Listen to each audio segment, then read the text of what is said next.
எல்லாருக்கும் நான் தேவை.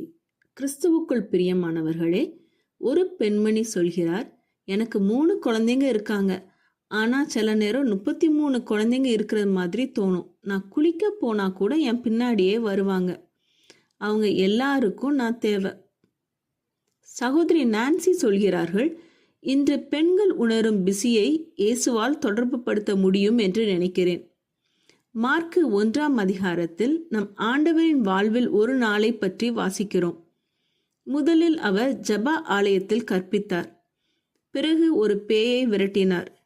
பின்னர் அவர் ஒரு நண்பரின் மாமியாரை குணப்படுத்தினார். சொல்லப்போனா ஒரு முழு நாள். பின்னர் அன்று மாலை அவருக்கு ஓய்வு கூட கிடைக்கவில்லை. அன்று இரவு முழு நகரமும் அவர் வீட்டு வாசலின் முன்பு கூடியது. நோயுற்றிருந்த அனைவரையும் அவர் குணமாக்கினார் என்று வேதம் கூறுகிறது. அப்படியானால் இயேசு எப்படி அந்த வேகத்தை கடைபிடித்தார்? சரி, மறுநாள் காலையில் அவர் என்ன செய்தார் என்று கேளுங்கள். மார்க்கு 1ஆம் அதிகாரம் 35ஆம் வசனத்தில் அவர் அதிகாலையில் இருட்டோடே எழுந்து புறப்பட்டு வனாந்தரமான ஒரு இடத்திற்கு போய் அங்கே ஜெபம் பண்ணினார் என்று குறிப்பிடப்பட்டுள்ளது. இயேசுவுக்கு தெரியும், மற்றவர்களுக்கு ஊழியம் செய்ய தன் பரம பிதாவோடு தொடர்பில் இருக்க வேண்டும் என்று. நீங்கள் உங்கள் பிஸியான நாட்களில் உங்கள் பரம பிதாவோடு தொடர்பில் இருக்கிறீர்களா? ஜெபம் செய்வோம்.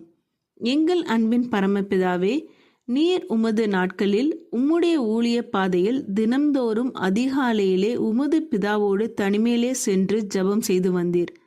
நாங்கள் பிஸியாக இருக்கிறோம் என்ற காரணத்தை சொல்லி உம்மோடு தொடர்பு கொள்ளும் நேரத்தை தட்டி கழித்து விடாதபடி தினந்தோறும் உம்மோடு தனிமையில் நேரத்தை செலவு செய்ய நீர் எங்களுக்கு உதவி செய்யும்.